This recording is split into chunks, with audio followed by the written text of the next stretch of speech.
and welcome back to this clash between LEC and LCK, where SK Telecom T1 took down G2 Esports, who are on your screen right now in the ready room, reviewing their decisions and discussing what's going to happen in Game 2. G2 Esports have side selection in Game 2. They have elected blue side Vedius, and as it stands, the question of Sona Tarek, how does that impact the draft? And also, what does blue side do to help G2? Wow. I think it means that they get priority on things, which means that they don't have to put as much focus onto banning the Ryze and the Akali. You can force the opposition into doing that. My biggest question mark is how much can G2 afford to give away the Jarvan? Because to me, it felt like coming into the draft, they had a very clear game plan in mind. But as Papa Smithy was alluding to, when you see the Sona Tarek being available and you see the Tahm Kench ban and you're like, oh, this is actually quite a pivot from what we originally planned. I think that they then put this composition together, and it's not like that they don't know how to play this comp. It's just, I don't think that this was the mentality that they had coming into Game 1, and I don't think they showcased as much as what they typically did during the finals of the LEC. And I think it's fair to say, because G2 is a very opportunistic team, whether it's their in-game style or even their pick bans, they can say, oh, this is available, this is what it causes, these are the ripple effects we can get out of a pick like this, and we'll try to make it work. But it felt like SKT was so prepared for them to go for this tasty morsel that was offered that it kind of blew up in their face this time. And the answer of the karma seemed to work wonders. Very useful through all stages of the game. And I like the word opportunistic is a very good word to describe G2 style. Something that we've been throwing around was explosive. And sometimes if you hold a grenade in your hand, it will hurt you. And that's what that Sona Tarek ended up doing to some degree. Now, I don't think it was the draft. I think it was decision-making in-game. We saw in the rollout just before that previous game, you know, watching Perks getting caught early, watching Caps running into two members. Those mistakes you cannot offer a team like SKT, who have one of the cleanest early games of the tournament. I mean, so this is the bit where I then get into the controversy of was it not a good draft? Because the reality is, it feels to me like G2 gave too much control to SKT in the other game. They had a stronger 2v2 mid. They had priority in all three lanes on the side of SKT. And it felt like the SKT just had so many options. It got to a point where they had too many options. And every time G2 tried to make a play, SKT always had an answer. You're kind of holding two ideas in your head. Was how do we beat SKT last time, and what's a theoretical way to beat SKT? And they erred away from what worked in the past, but we're living in the present. G2 versus SKT, G2 picking blue side, and you got an answer on one question, Vedius, the Jarvan, straight off the board. I love this from G2. I love the respect being shown towards Clid. I've said it multiple times. I still believe it. He is by far and away the best Jarvan player in the world, and we didn't even get to see him in some of the big team fights where I think he truly excels. So SKT now, being on the red side, forced to ban away some of these big flex picks. See what's left open is kind of my thought here, because you can only opt into flex banning on one side. You don't necessarily have to have all five off the board. The Jace first pick for SKT was such a big one.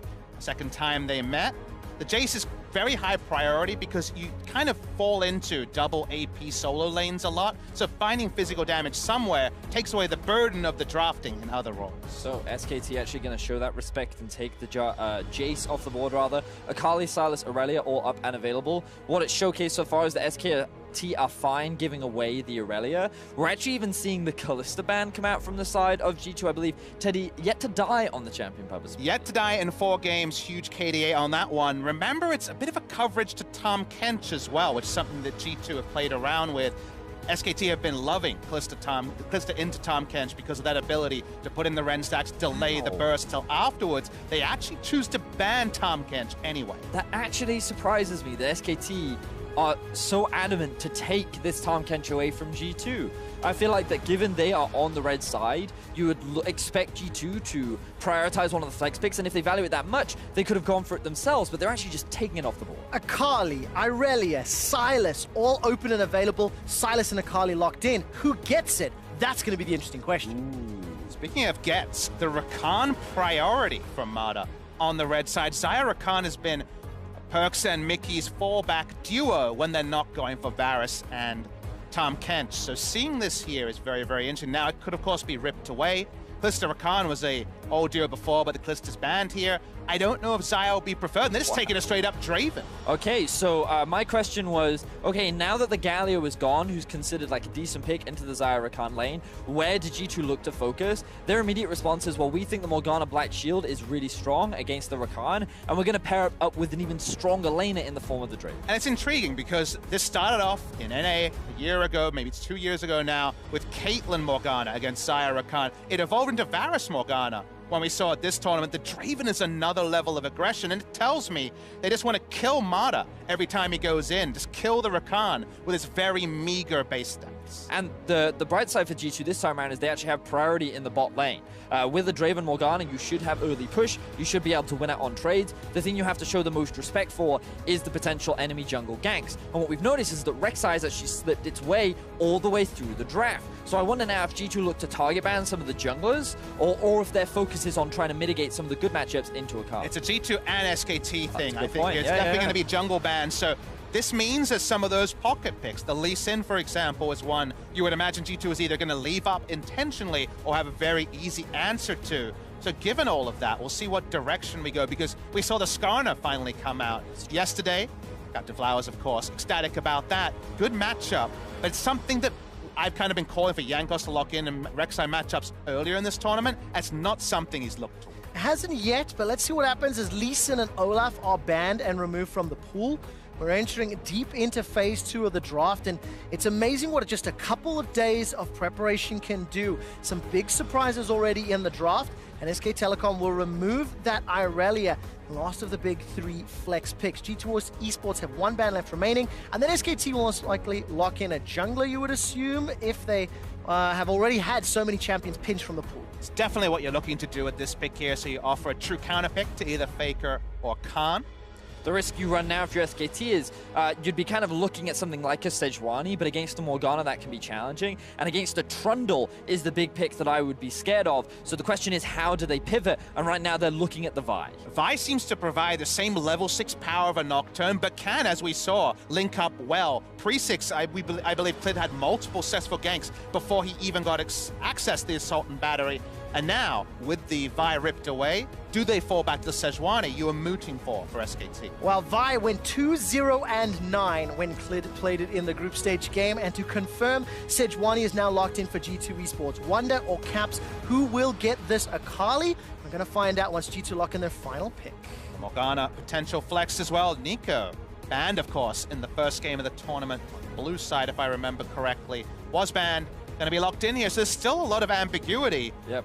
The Nico, a multi-lane flex, but probably not in Perkz' hands this game. Probably not. Expectations are that Caps and Wonder will be discussing which one takes the Nico and which one takes the Akali. Meanwhile, SKT now trying to round out their draft. Their expectations are that Caps will be in the Akali, and they'll get the Sylas into that matchup, and they're kind of hovering over the Hecarim right now. So the Hecarim, very unlikely to get a priority matchup, but if you look down this lineup, Hecarim plus the Vi plus the Rakan, there is a huge target on Perkz' back here. Multiple long-range and in some ways targeted engages to make sure Draven ain't catching no access. My only concern right now for SKT is a Vi ultimate into a Morgana Black Shield can be rather challenging to pull off. But you then look at SKT with their draft. You have the Hecarim ultimate, you have the Vi ultimate, you have the Rakan ultimate. Baby. You know, like, and you have Sylas stealing away a Sejuani ultimate. Yes, Morgana Black Shield is good, but in a support position when it won't be that strong, easier to break. You're kind of SKT are like, as you say, Papa Smithy, they're just going to keep stacking CC until one of them land. Well, over in the LCK, Khan played the Hecarim twice and is undefeated this year on that power pony. And I think what I like about both of these team compositions is both of them have tools to go forward and end your opponents. So it's up to execution, it's up to early game decision making, and I want to see if G2 can clean up some of the decisions from their early game. This is going to be a really important game for G2. They want to equalize the series because with SKT coming in with such a convincing game 1, momentum is in their back pocket, and G2 have to try and swing some of that back in their favor. And the shenanigans are gone for this one. This is much more standard in the draft phase. Hopefully that means we're competitive until the last breath. Ooh, okay, let's see what can happen now. G2 Esports, very serious looks on their faces. They are down 0-1 in the series after getting destroyed in the opening game. Now Perks on the Draven with the Klepto in the bot lane, 2 teleports on the side of G2, 2 on the side of SK Telecom. And the very first thing I want to draw our attention to is the Akali rune choices for Caps. The last time he played up against the Sylas, I believe it was against Jensen, and he showcased what he can do on this champion. Or it may have been... I remember he went up against the Sylas. Who played it? I can't quite recall. Point is, he goes for a Liandry's build second, and he grabs himself the Conqueror. His whole goal is to match up against the Sylas on a side lane and out DPS in like a sustained manner. And zooming out, what I want to draw attention to is the priority, the P word I'll say for this one, because we talked about how SKT had multiple priority lanes. They just kind of whacked G2 in the face with that really allowed that kind of earlier victory over the Sona Taric. This game, SKT doesn't have that level of priority. You love the Nico into the Hecarim.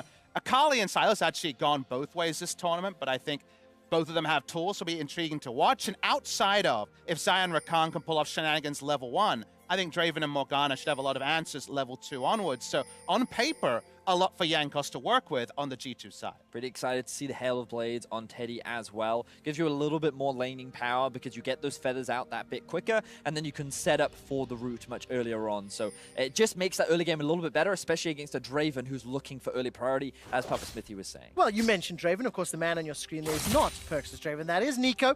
Wonder going up against Khan. This is one of the most anticipated matchups. And Wonder quite famously said in a few interviews that Khan was underperforming. I'll choose my words nicely. Some of the stats you're seeing there is the group stage performance, where you can see Wonder does have it up on CSD, but lower kills plus assists. And surprisingly, Khan gets a lot of jungle proximity attention. While we take a look at that, Mata and Teddy are being forced back. Very good trade in favor of G2. Even at level 1, this one Teddy loops out on. Brawling across the map as mid lane also getting started. The Vi path always intriguing to see. Clid was super active on Vi in spite of her kind of level 6 reputation. So we'll see if any level 3-4 ganks from Clid can come to fruition. I'm looking at where Clid could potentially look to gank. Mid lane is an option, but of course, once Caps has the Shroud, that naturally becomes a little bit harder. On top of that, the top lane, while he does have priority, there's not that much setup with the Hecarim, which means that I feel Clid is very much waiting for his level 6 once he's got the ultimate, and then he can be the setup for his laners to then follow up.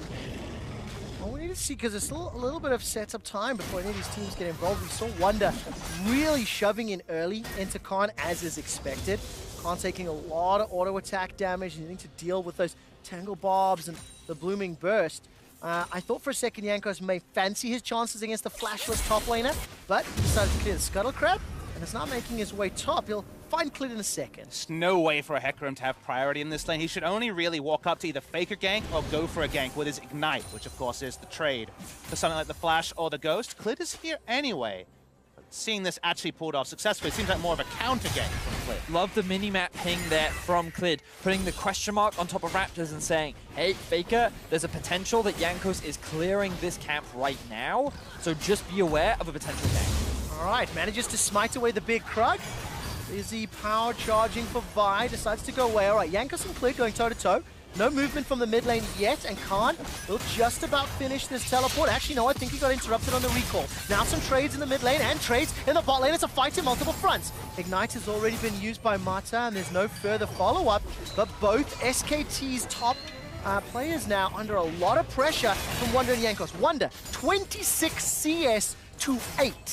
There's no way for Hecarim to interact. He's got about 300 effective range, so easily outranged by the Nico. Gonna take this opportunity for a back with items. The pain starts to lessen, but it's very much a sliding scale for this Hecarim. And while Wonder and Caps are actually doing very well in their respective lanes, building up pretty decent lane advantages, the bot lane is actually going in favor of Teddy and Mata as Khan forced a flash out from Wonder there. Yeah, devastating charge deals so much damage.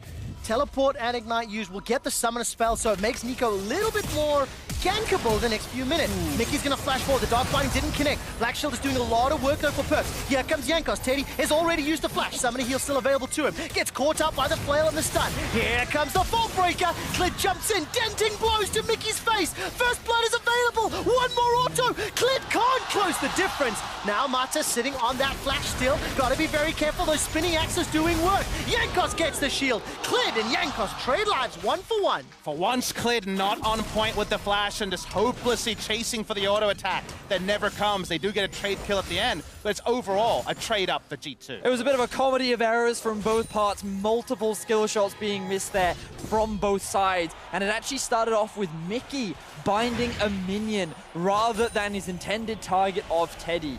Following that, we saw the chase begin with Jankos' arrival, the counter gank from Clid, and keep your eyes on Mickey, binds the minion right there, can't quite get over, and a lot of damage comes out in favor of Teddy thanks to that Hail of Blades, but of course, he then uses his flash to try and get that kill onto Perks, and this is where we see this very close exchange. Meanwhile, Clid, they're trying to defensively move towards him, just awkward looking at that final order that would have killed Mickey.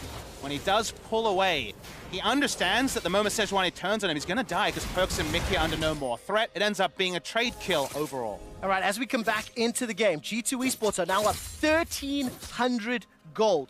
The kill was secured by Mickey, which means Perks on his Draven did not manage to cash in, but he has returned to lane with the BF sword versus Teddy sitting on the pickaxe, and SK Telecom using the back timing to their advantages will manage to pick up this Mountain Drake very early on. And given those priority lanes for G2, SKT need to find small ways to dissuade this game from being one-sided to G2 around the early game. So something like a Mountain Drake against the flow of the game is a nice pickup for them. So we see a bit of trading in the mid lane. Baker's got a Sejuani ultimate, which could be massive, and Clid is waiting in the background.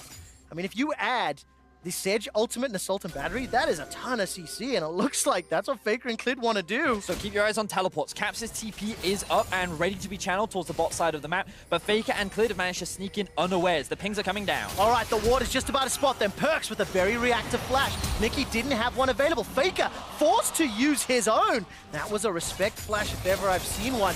No teleport channeled from Caps. He's going to extend a small CS lead in the mid lane as the laners move back. Also, by the way, Khan left top lane just in case. And Khan, we haven't mentioned this, but his all-in actually bought him the ability to walk up to the minion wave before he hit level 6 because he was able to blow the flash coming through from Miko, and now he's level 6 and can actually start to close the CS gap that was insane before. He has got the Ignite back up and is actually in a pretty decent position. You can see 400 is the only real goal gap, but look, Jankos in the bush. All right, he's going to find out. Clid get a lot of early damage.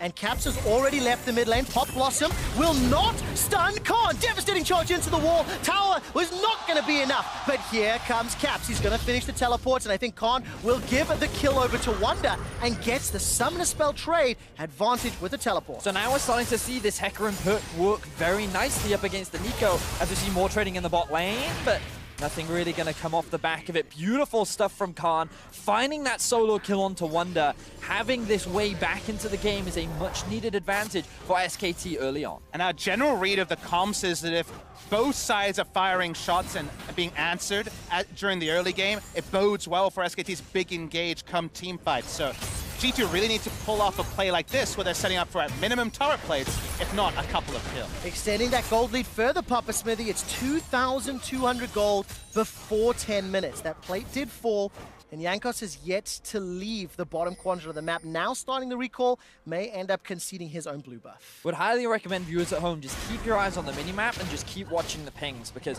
SKT have such good awareness of where the enemy players are. They're pinging out the Morgana, who's not on vision. They keep a good track of Jankos, so they avoid it. The only time they've been caught up so far is when he actually came through the lane towards the bottom side of the map, and Clid couldn't quite respond in time. So it feels like SKT are just kind of reading G2 very well in these early stages of the game. All right, Clid is waiting for a potential all-in from Wonder. Wonder's Pop Blossom is 2 seconds away, and Flash as well. Here comes Faker too. Jankos is sitting waiting in wings. Pop Blossom comes on, buys some time. Jankos comes in with the ulti. That's a first, but there's a reply already. Clid gets onto the Assault and Battery. Now Jankos trying to put some damage back. Whirling Death will not find its target as it was angled under the tower. A 1-for-1 trade. But it's SKT that had to move first. Look at the minimap, look at the vision. I think G2 are going to be okay with that. It's just so addictive to watch the cavalry coming on the minimap. Sometimes I catch myself minimap watching when there's action on the main screen, because there was 2 people to outnumber the 3 that was sent by SKT, but the decisiveness only ends up with a trade of 1-for-1. So a lot of tools used, but an overlapping trade. Yeah, absolutely the case. We can see their caps, by the way, getting a lot of damage onto that mid turret plate, extending the gold lead even further. And I just want to draw your attention to some stats as we press to the 10-minute mark. I'll do it after the replay. So here we see Wonder landing a really good route onto Khan and utilizing this as an advantage to actually go for the all-in with Jankos right behind him. I don't think he was going to escape because we can see the aftershock actually securing the kill from the side of Clid, and the arrival of Faker meant that he was surely going to die, but in a situation that should have been a 1 versus 3, ends up being a 1-for-1, so G2 can be quite happy with that. Yeah, I wonder if these lane assignments will stay. I'm keeping my eyes on where Faker's going. The Shroud comes down from Caps. He could have killed him there, but unfortunately he had no information of where Clid was or where Faker was. So he decided not to go for the commit. We're just happy with those small skirmishes, and we're now back to base. And actually the health trades, when you have double Conqueror and also the Spirit of Dread from the Hecarim, can actually be pretty supreme with the burst damage that both Akali and Hecarim can do. So we're seeing flexible lane assignments. Yeah. They do eventually settle on returning Sylas to the mid. All right, so Wonder is still up 20 CS.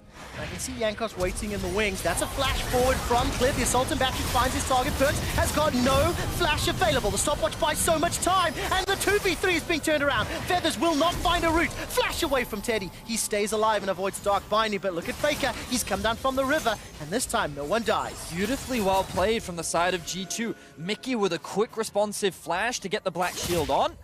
Enables Perks to walk away from the charm from Mata, and actually being a heavily favored trade for G2. All right, good trade. He had to start it with Caps being in Fog of War. He's holding on to perfect execution, but Clid is waiting nearby, and that's a good, advantageous health trade. We catch a glimpse once again in the top lane, and Wonder maintains this 25 CS-ish lead. And while Caps is known for his brawling, that brawl was as Vi had leashed the Ocean Drake. There's no Dragon Taker from SKT, and actually G2 looking for more. All right, there's still 2 minutes before these turret plates drop, and G2 want to extend the lead even further. They've got themselves a teleport coming out of SK Telecom. Jankos has already thrown down the ulti, and Khan has arrived to the fight. There goes Caps. Mata is down. Onslaught of Shadows finds nobody. It's a face plant for Khan. Black Shield will prevent some damage, but here comes Faker. He channeled the TP as well. Wonder remains untouched in the top lane, and he's going to push into some plates as well. First, have to give props to Teddy. In that situation, he focused on clearing the minion wave rather than going for the fight. You saw how difficult it was for G2 to actually set up that dive because they had no wave to play with. So he bought just enough time to almost turn that in SKT's favor. And that was with SKT using a lot of resources to try to turn it around and getting nothing. So overall ends up with Wonder getting some free time and maybe a turret plate. The Rift Herald goes to the way of SKT, but the only kill to G2. So keep your eyes on what Teddy does here. He throws out all these feathers, he's going to pull them back in, and unfortunately, he's just, due to the passive nature of how his feathers work, he's just clearing this wave, clearing this wave. Now, Jankos' ult comes through, G2 no longer have a wave to play around, but Captain's like, you know what, I've had enough of this, I need a kill, and they're looking for more. Oh, they are indeed. G2 Esports have got a number of plates already with less than a minute to go. It's a 3,000 gold lead, almost the inverse of the previous game. Now, SK Telecom are being pressured as the Dragon is going to be focused. The Jankos ultimate not available. And this tower, I think, a huge props to Teddy and to Mata, who have been holding on to this bottom lane. They will catch up Mata, but he's going to be able to get over the wall. And as he dances away from the battle, G2, they've got some pressure in the bot lane, but it's against a Rift Herald, which is picked up by SKT. Early Merc treads for Mata enables him to get out of that binding and walk away to safety. Good early purchase in what could be a very difficult matchup. And I also believe that G2 are playing to the clock a little bit because that Rift Herald won't be channeled in an advantageous spot pre-14 minutes. They're going for a return gank bot side, get some access to the Drake if they want to fall back to it, but it means the Rift Herald charge is going to have to be more strategic rather than just slamming it down for the guaranteed goal. Also, G2 have the advantage that both their teleports are up while SKT don't. So playing around bot side means it's way easier for their solo laners to get involved and actually snowball things even further towards G2. And as we take stock of the situation, a very brief pause, I'll find out the reason for you. This feels good for the series and as an EU caster to see G2 work on some of the big mistakes. I was very nervous after game one. They've come in, they've taken advantage of the strong sides of their map, and they are punishing SK Telecom, but they need to transition into this mid game where they have shown some great strengths. And we were speaking off air about what this sort of a loss in game number 1 would actually impact G2. And they have that veterancy now, so that's one thing in their corner. But also the manner of the defeat with the kind of surprising Sonataric opening into that kind of very quickly going sideways. To me, it feels like a very easy game for a mentally resilient player just to scout and say, okay, that one was a little bit creative from us, didn't work out. We tried to freeze some minion waves. Let's just reset for game number 2. And now the team with the onus on them to play early and to get advantages have those advantages. SKT have made some decent counterpunches. And my only takeaway at 14 minutes is that we're set up for a really exciting finish to game number 2. And what I get excited about is we approach the part in the game where G2 have actually made a lot of mistakes towards the second half of the group. We actually have a quick replay of the fight that we saw earlier. So we draw a lot of attention towards Teddy initially, but I want to draw your attention to Jankos and Caps this time around. They actually come in from the flank and notice that Wonder chooses not to teleport in, even though the engage lands again. There's no minion way for them to play around. Caps realizes he can go for the flash execute, and he actually wants to make it 2 and thinks, you know what, if I trade 1 for 2 here, this is actually super worth. But then he realizes, oh, I can actually get out of this situation. I can get the TP out from Faker and overall come out ahead. And the stopwatch is actually necessary from Teddy. Otherwise, the AoE on that perfect execution could have been a casual double kill on that ability. So needed to use a lot of resources, SKT, and of course, after that replay, no counter kill despite a bit of chase and TP's used. And this ultimately resulted in G2, as you said, quick shot, sitting on about a 3,000 gold lead right now, and we kind of transition into that mid game where for G2, while they were praised coming into the tournament as this being one of their strongest points, in the second half of the groups, this was actually one of their weakest. When they lost to Fongfu Buffalo, it's because they drafted 1-3-1 and they kept team fighting. When they played up against Team Liquid, they kept getting bought into this idea of we need to play more of IG's style. So now, coming into today, the question was, will they clean up their ability to play the mid game, and can they do it against a team like SKT? Well, game 1 mid game was cleaner than the early game. Let's see what happens in game 2. Just to give you guys an update, the players on stage have reported lag, and league officials are busy investigating the claims. I will give you an update with more information as and when I receive it. I want to throw some numbers at you very quickly, because something that I was trying to set up and trying to work towards was how SK Telecom advanced from the stages of the group. The first half of the group, kind of figuring things out, figuring out the tempo of everyone else. Papa Smithy, you very, very convinced that SKT were going to ramp up, scale, and in your mind would adapt to this meta to overcome it. And we're seeing that kind of 2 shades of SKT. The group, the game 1 game felt like round 2, and now we're going to find out what round this game falls into. And I think, to me, it echoes round 1, because there is a lot of lack of priority here. Scaling is another way to look at it. They don't always intersect, but you can see a late game future for SKT that means that Draven will be trivialized by one of the engaged tools they've drafted multiple of. However, the early game was sacrificed. They've made some counterpunches they haven't rolled over, and I would say that in that first series, when Faker was on more of the Azir champion, the stay mid lane champion that can't brawl as hard around the river or topside, that really played into G2's hands. Now we're on more of a brawling champion who's been able to equalize kind of the overall map pressure. But still, the flare point hasn't come yet. There's a turning point in this game, I would wager, in the next 5 to 6 minutes before Baron spawns, that really sets one team on what feels like a winning trajectory, but we're only seeing the rising action. It hasn't peaked just yet. And this is what I found fascinating about both these teams, right? Because whenever we've talked about SKT as a team, throughout their history, it's always been, they always get better. They just grow and grow. They're always hungry to improve upon even the smallest of mistakes. And that's why internationally, they were such a massive success for so long. And then you compare that to G2, and many fans look at them and go, well, domestically, they would kind of like win lane and win game, right? And then they got into their finals, and then they absolutely smashed, and people never really got to see this team like develop or grow because it was never needed, right? But when you speak to Grabs and when you speak to the players, their expectations are, actually, we suck in the best of 1 format. We're a team that actually grows. We're actually a team that gets better because we identify our mistakes so quickly that we can rectify them and fix them coming into game 2. And I feel like SKT is the first team that is truly pushing G2 to the limit that they might need to demonstrate. Well, listen, it's the first time they've lost a game in a best of 5 with this roster. They 3-0'd Origin twice. Round 2, and then in the finals for LEC. And obviously coming into this best of 5, game 1 did not go well. However, we have seen the bounce back. We have seen a significant gold lead, 3,500 gold as we're approaching 15 minutes.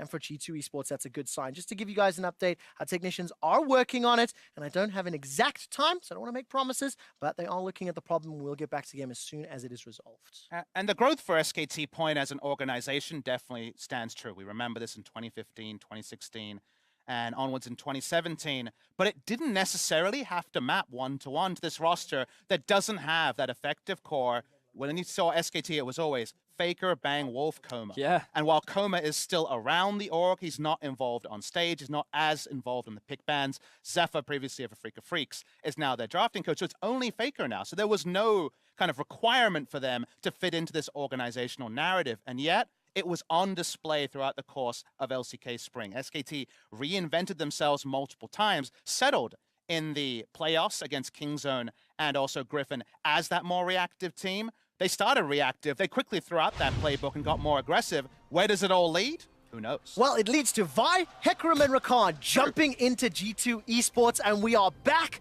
on the Rift, ladies and gentlemen. As we're approaching the 15-minute mark, you can see the 4 turret plates have already been secured by G2 Esports. They're pushing in the bottom lane, and look at SK Telecom all in the top lane. So this is something you were talking about before, Papa Smithy. From the side of G2, they were focusing all their resources towards the bot side of the map. They had the double teleport. It was very easy for them to play around this lane. And now, with the Rift Herald, they know they want to try and utilize it early. So they're going to try and trade towers as Jankos gets collapsed on. All right, Jankos is in a little bit of trouble. He's already flashed. Caps waiting in the wings as Faker was caught out by the Sedge ultimate. Tower falls in the bottom lane. That's the first. That's a 4,000 gold lead temporarily. SK Telecom may continue this siege as there's a trade in the mid lane. Faker and Caps now going toe-to-toe. Here comes Khan. Onslaught of Shadows is available, and Jankos does not have the prison. Dark Binding goes wide, and Whirling Death comes out as well. G2 Esports have the numbers to fend off the pressure, and now G2 are grouping in the mid lane. Moving around the map for SKT got them out of the scenario where they were being repeat dive. That's why they changed their battle lines and go topside to use what they have to guarantee the advantage of the Rift Herald, and also to try to contest the defensive position where G2 just hadn't spent a lot of time around that top blue side. So I think overall, going even in trades when we, again, outline the eventual future of the team fights is pretty smart from SKT, but G2 can reset here and regroup easily. Yeah, I agree. I think SKT, they made the smart decision here. It's the best scenario for them to not fall too far behind. Now, the game that I like to play with every Draven game is how many stacks does the Draven have? He's currently sitting at about 415 to 420. Right? He is sitting on so much potential gold that he has not quite secured yet. And that could be the moment that you were talking about, Papa Smithy, that one defining point in the next couple of minutes that could swing this game in either direction. And that's kind of the moment that I look to give confidence that this 3,000 gold lead can accelerate further. You cannot deny the pick or the team fight power that SK Telecom have available to them. Ocean Drake will be up in about 2.5, maybe 3 minutes. Baron a little bit after that, but both teams pretty content just pushing out these waves, and nobody's really pushing deep into enemy territory. What I can deny about SKT is their item timings are still future. We don't have a Trinity Force. We don't have any item on Faker. It's 2 building blocks of his core items. Essence Reaver is there, but everyone else is still on the precipice of the items you need to really make that oomph work when you dive after the Draven. So for now, SKT, who have in the past, very recently, been very good at choosing their times, still need to weather the storm a little bit longer. All right, looking at the mini-map, Caps is picking a fight with Khan, while the rest of SKT are trying to defend mid lane. I correct this, SKT are killing Caps.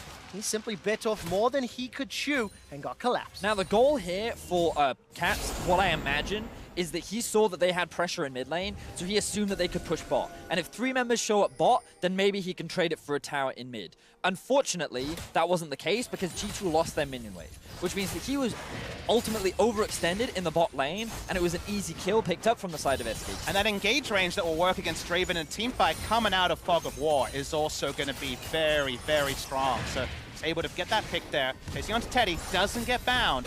Only just. Yeah, not this time around, and of course Perks was fancying the kill, so didn't get too many autos onto the tower.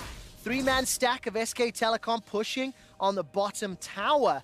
And of course the rest of G2 were in the mid lane. As the pause comes in, and of course we saw that gold difference. You know, it was plus 5,000 in favor of SKT in game 1, plus 5,700 in fact, and around plus 1,003 and a bit in favor of G2.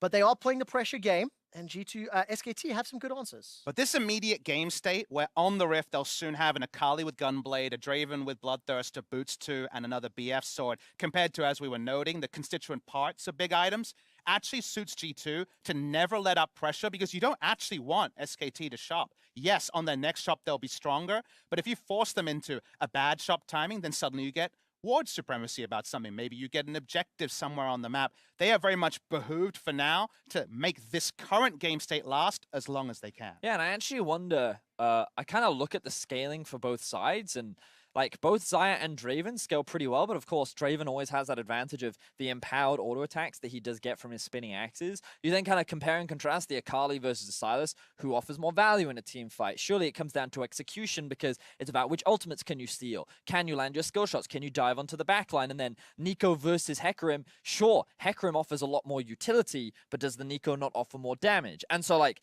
the scaling is like very interesting to see how things back and forth, and like how, if we see any team fights at all throughout the rest of this game. Now, the issue with the Neeko is it's the most recent school of thought we saw in our last series yesterday when we saw the on-hit Neeko. It is on-hit Neeko here, and of course, a team fight was won by the 3-4-man strangle that was put out there, the long CC that was created. However, that was with a Sivir who had hit the item timings, who had a lot of AoE. In this case, recreating that scenario that basically won TL, the ultra late game team fight, for this on-hit Neeko. I feel like this Neeko very much going to be about the side lane and not the team fight. I agree. I just can't wait for it to happen, because the team fights are going to be mental. Yep. There are so many tools on both sides, and we have such highly skilled individual players, you know, piloting these champions, that one skill shot can literally make or break the entirety of this game. And then when you start compounding that with those huge AoE ultimates, like Pop Blossom versus Onslaught of Shadows,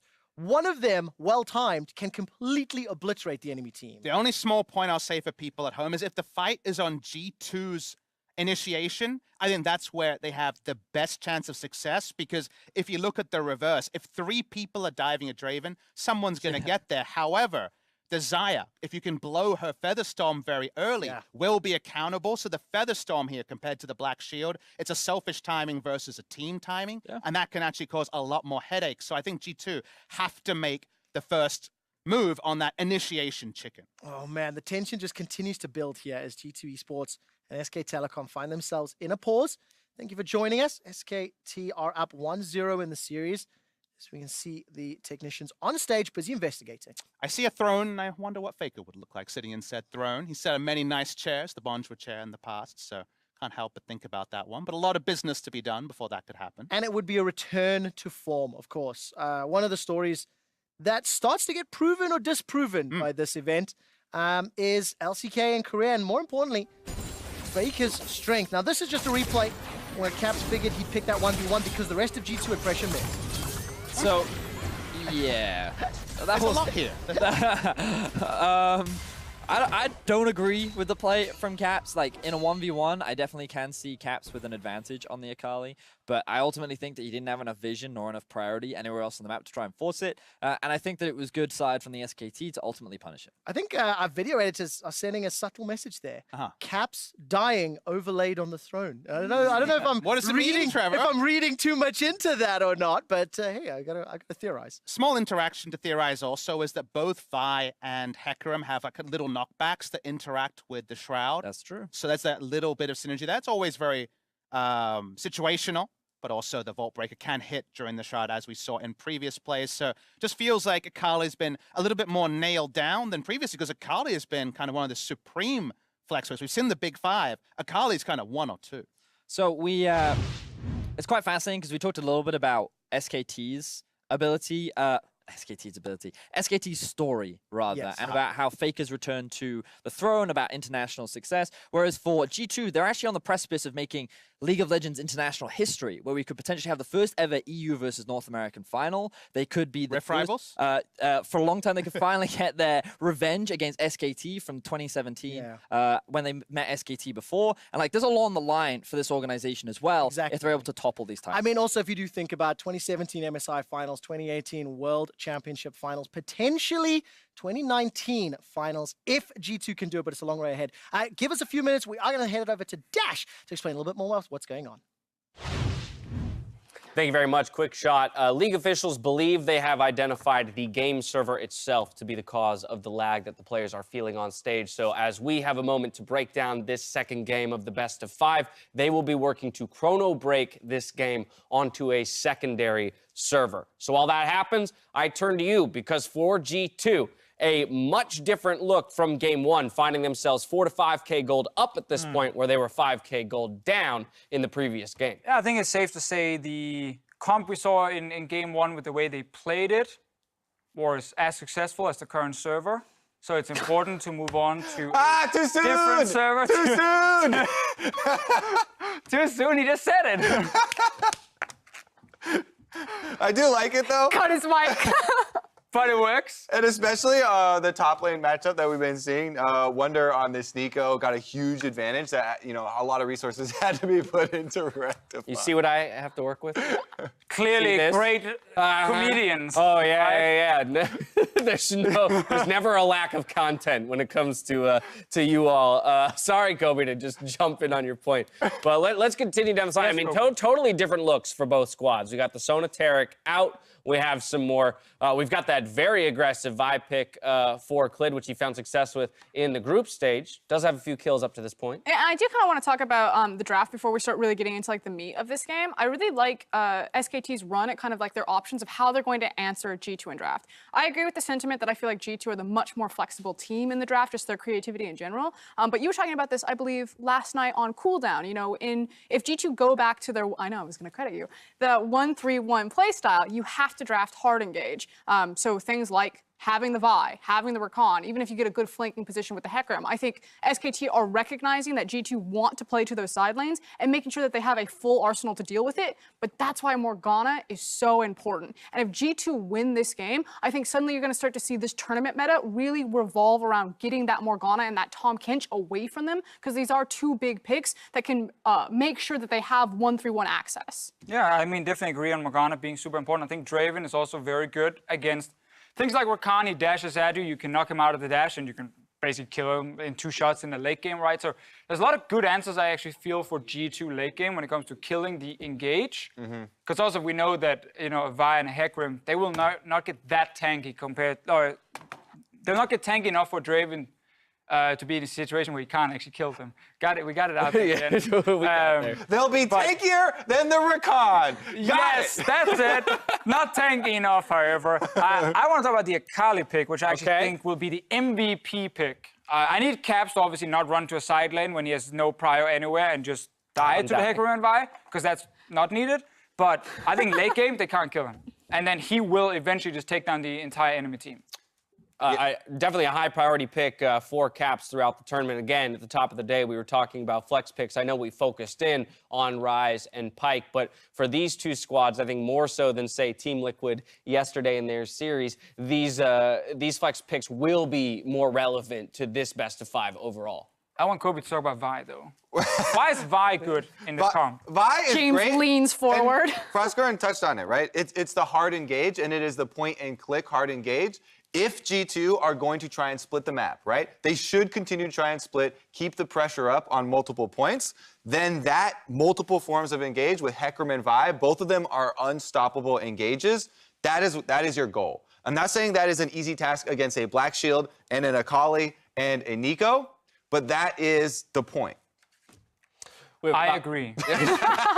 Big agree. Thank you very much, Deficio. Receiving word that we have about 10 to 15 more minutes probably before we end up back in game. So just to let you at home know, the players will be allowed to leave the stage, return to their ready rooms, and have any necessary discussions there. So maybe perhaps that's where I'd like to go next, which is, you know, oftentimes you don't get 10 to 15 minutes to discuss the current game state and where you want to go from there. And that's an interesting way to look at where this game is at. And I would take G2's perspective, and where they want to go is get this cash in for Draven. I don't think we checked in on exactly how many adoration stacks he had, but he's been stacking pretty much the entire game. He was about 1,000 gold up. He's 1,000 gold up with some number of adoration stacks ready to be cashed in, which could make it even more astronomical. Full BT now. He has a BF as well. It's going to turn into an IH when he gets a kill eventually. So yeah, I think it's 100% about looking to play around this Draven, set up, even if you have to sacrifice a member to get him that kill, it is worth so much more. And I think there's actually a high chance G2 will opt into just team fighting because of all the hard engage on the side of SKT. We already saw the Vi and Hecarim, again, as I mentioned before, go to the side lane, one-shot Akali because Caps was overextending. And if you want to get that kill on Draven, the fact that if you actually do get just slight push inside and then you can group in around Draven near a dragon or something is a good way to start a fight where you can literally just one-shot someone like Mata. Like, he's free gold when he jumps in towards that Draven. It diversifies what they're able to like play out the game with. If the Draven does have Infinity Edge and BF Sword, if he cashes it in, suddenly you can 100% just group up as 5 and just rock into a team fight because you feel so powerful. Yeah, or even just a couple, right? What Draven and Morgana looks like late game against Rakan, Draven can just stand there. Black Shield is on, and Rakan actually does nothing. You get maybe 2 axes there if you crit, and that's your cash in. And boom, yeah, there he goes. So for the side of SKT then, with this in mind, the idea that Rakan doesn't have the freedom to engage at his will, where do they find their out, essentially, in this game? I mean, right now it feels like the only lane where there is kill pressure is the Hecarim one, where they can go towards actually no matter who he's facing in sides. The problem is if he's against Akali and she gets to Shroud early and she's actually not completely overextending, there's a great chance G2 can move down and react in time and actually then counter play the move. But I think there's an opening. And I think also when you run these super hard engage comps, there's always a chance in fights in the initial engage, when the setup is still kind of being planned out and being done, and everyone is not standing already 100% in position. Quick Rakan engages, quick ultis from a Hecarim can always catch people out. So there's kill pressure, especially on backline, if G2 are not sitting with the Draven in perfect position and Black Shield ready. I just think most of the fights, Draven should be there to carry for G2. We'll take a look at probably the best look SKT had in that sense of Hecarim, Vi working together to zero out Akali in the side lane. But as you mentioned, Officio, the difficulty of that, if Akali has the awareness of the setup, right, it becomes that much greater. This is and about awareness everything. of the map. Yeah, this is everything going as well as it could here for SKT. Like, look at the minimap. So Wonder has no TP and is not even pushing his lane, or he's trying to push his lane now. So Caps has zero reason to do this. He's just like super greedy. It's like very typical Caps kind of play. And this gives actually a very easy kill over to SKT that can try and go for again and again and get Hecarim and Vi into an even stronger state where they can like one-shot someone when they dive in. Because the damage will deal even if they don't land the CC. And it's kind of like these windows that, as a newly made G2 fan watching these games, that I'm getting kind of nervous because I really do like the look of both G2's compositions, despite the 25-minute slam that happened in game number 1. It's just some of these smaller decisions that are scaring me a little bit, where I'm like, oh no, this isn't the cleanest, crispest gameplay. And at some point you got to be like, okay, this is our champion coming from Europe. You just have to take the good with the bad, and some of that is kind of these more aggressive plays. But against SKT, it's very terrifying. All right, well, we both know that Vi and Hecarim require a lot of golden items to really pop off. SKT looking to make that happen while G2 extend their lead and want to close out Game 2 in their favor. The team is working on the chrono break. We're going to take a quick break. Meet us back here after the commercial for the rest of Game 2.